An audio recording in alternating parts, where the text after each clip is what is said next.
یا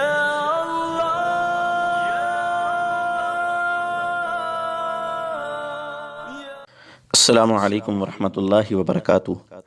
دین اسلام کی بنیاد 5 باتوں پر ہے، جیسا کہ حضرت عبداللہ بن عمر رضی اللہ تعالی عنہ سے روایت ہے کہ رسول اللہ صلی اللہ علیہ وسلم نے فرمایا، اسلام کی بنیاد 5 چیزوں پر ہے۔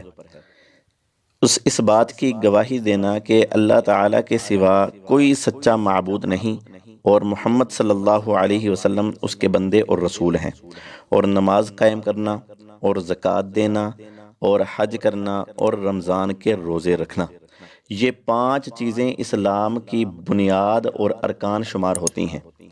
اور اسلام کی چوٹی اور کوہان جہاد فی سبیل اللہ کو قرار دیا گیا ہے، جیسا کہ ارشاد نبوی ہے کہ دین کی بنیاد اسلام ہے اور اس کا ستون نماز اور اس کی کوہان جو ہے وہ جہاد ہے۔ معلوم ہوا اسلام کے ارکان کی صحیح حفاظت جہاد فی سبیل اللہ ہی سے ممکن ہے، کیونکہ جہاد اعلاء کلمت اللہ کا سب سے اونچا سبب اور ذریعہ ہے۔ جبر و ستم، قہر و ظلمت اور فساد فی الارض کے انسداد کا مؤثر ترین وسیلہ ہے۔ تو دیکھا جائے نبی علیہ الصلاۃ والسلام کے زندگی کے اندر بہت سے جہادی معرکے جو ہیں وہ پیش آئے ہیں۔ بعض مہمات ایسی ہیں جن میں آپ صلی اللہ علیہ وسلم نے بذات خود شرکت فرمائی، اور بعض مہمات پر آپ اپنے کسی صحابی کی قیادت میں کچھ مجاہدین روانہ کیے۔ اس مختصر سے جواب میں رسول اللہ صلی اللہ علیہ وسلم کی حیات طیبہ میں ہونے والے وہ غزوات اور سرایا ذکر کیے جا رہے ہیں جو رمضان المبارک میں رونما ہوئے ہیں۔ سب سے پہلے سریہ سیف البحر ہے۔ یہ رمضان المبارک 1 ہجری میں سریہ سیف البحر ہوا۔ رسول اللہ صلی اللہ علیہ وسلم نے مکہ کے حالات کا جائزہ لینے کے لیے اپنے چچا حضرت حمزہ کی امارت میں 30 مجاہدین کا دستہ روانہ کیا، اور کفار سیف البحر میں ابو جہل کی قیادت میں 300 کے قریب تھے۔ دشمنان اسلام نے مسلمانوں کی آمد کی اطلاع پا کر فرار اختیار کیا اور مجاہدین گشت لگا کر واپس آ گئے۔ اس سریہ میں فریقین کا کوئی نقصان نہیں ہوا۔ دوسرے نمبر پر ہے غزوہ بدر الکبریٰ۔ یہ رمضان المبارک 2 ہجری میں رسول اللہ صلی اللہ علیہ وسلم نے اپنی قیادت میں 313 کے قریب جانثاران اسلام کا لشکر لے کر مقام بدر کی طرف روانہ ہوئے، جو کہ مکہ سے 7 منزل اور مدینہ سے 3 منزل پر واقع ہے۔ دشمن 2/3 سفر طے کر چکا تھا، تب رسول اللہ صلی اللہ علیہ وسلم نے اپنی مدافعت کے لیے مدینہ سے روانہ ہوئے۔ دشمنان اسلام ابو جہل کی قیادت میں 1000 کی تعداد میں تھے۔ اللہ تعالیٰ نے مسلمانوں کو فتح عطا کی۔ اس معرکے میں 22 مسلمان شہید ہوئے، جبکہ 70 کافر زخمی اور 70 واصل جہنم ہوئے۔ تیسرے نمبر پر ہے غزوہ بنی سلیم۔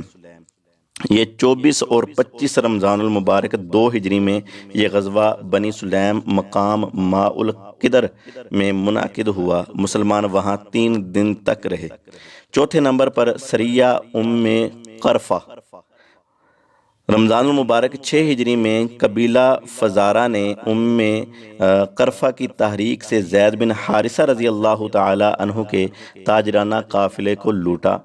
اس کا بدلہ لینے کے لیے حضرت ابوبکر صدیق رضی اللہ تعالی عنہ کی قیادت میں لشکر روانہ کیا گیا۔ اس سریہ میں ام قرفہ اور اس کی دختر گرفتار ہوئی، باقی افراد بھاگ گئے، مسلمانوں کو فتح نصیب ہوئی۔ 5ویں نمبر پر ہے سریہ منقصہ۔ یہ 7 ہجری رمضان المبارک میں اہل خیبر کے اتحادی قبیلہ اہل منقصہ سے خفیف سی لڑائی ہوئی، جس میں مسلمانوں کے قائد عبداللہ لیثی رضی اللہ تعالی عنہ تھے۔ دشمنوں کو شکست سے دوچار ہونا پڑا۔ چھٹا ہے سریہ خاربہ۔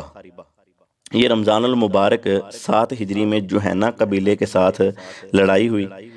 مسلمانوں کے سردار اسامہ بن زید رضی اللہ تعالی عنہ تھے۔ انہوں نے ایک کافر نہیک بن مرداس کا پیچھا کیا۔ جب تلوار اٹھائی تو اس نے کلمہ شہادت پڑھا، لیکن حضرت اسامہ رضی اللہ تعالی عنہ نے کلمہ شہادت پڑھنے کے باوجود تلوار سے وار کر کے قتل کر دیا۔ جب نبی علیہ الصلوۃ والسلام کو معلوم ہوا تو آپ صلی اللہ علیہ وسلم نے پوچھا، تو اسامہ نے کہا کہ اس نے تلوار کے ڈر سے کلمہ پڑھا تھا۔ تو آپ صلی اللہ علیہ وسلم نے فرمایا، کیا تم نے اس کا دل چیر کے دیکھا تھا کہ اس نے تلوار کے ڈر سے پڑھا ہے یا اللہ تعالیٰ کے ڈر سے پڑھا ہے؟ 7ویں نمبر پر ہے فتح مکہ۔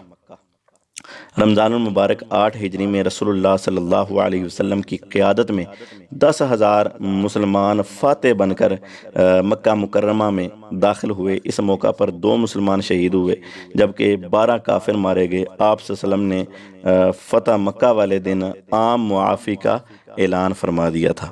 8ویں نمبر پر ہے سریہ خالد رضی اللہ تعالی عنہ۔ یہ رمضان المبارک 8 ہجری میں سریہ خالد بن ولید ہوا، جس میں قبیلہ بنو کنانہ کا بت عزا گرایا گیا اور بکھرے ہوئے بالوں والی عزا نامی عورت کو قتل کیا گیا، جس کے نام کا بت بنا کر پوجا کی جا رہی تھی۔ 9ویں نمبر پر ہے سریہ عمر بن عاص رضی اللہ تعالی عنہ۔ رمضان 8 ہجری میں عمر بن عاص رضی اللہ تعالی عنہ کی قیادت میں قبیلہ بنو حذیل کا بت سوا توڑا گیا۔ اور 10ویں نمبر پر سریہ سعد اشہلی رضی اللہ تعالی عنہ ہے۔ رمضان المبارک 8 ہجری میں ہی سعد بن زید اشہلی کی قیادت میں 20 مجاہدین کا دستہ روانہ کیا گیا، جنہوں نے قبیلہ اوس و خزرج کا بت جو ہے منات توڑا۔ جب مسلمانوں نے حملہ کیا تو وہاں مجاور نے ایک برہنہ عورت کو کہا کہ یہ تیرے نافرمان بندے ہیں جو تجھے گرانے آئے ہیں۔ سعد رضی اللہ تعالی عنہ نے اس عورت پر حملہ کر کے اسے قتل کر دیا۔ تو یہ صرف وہ غزوات ذکر کیے گئے ہیں جو نبی اکرم صلی اللہ علیہ وسلم کی مبارک زندگی میں رمضان المبارک کے اندر لڑے۔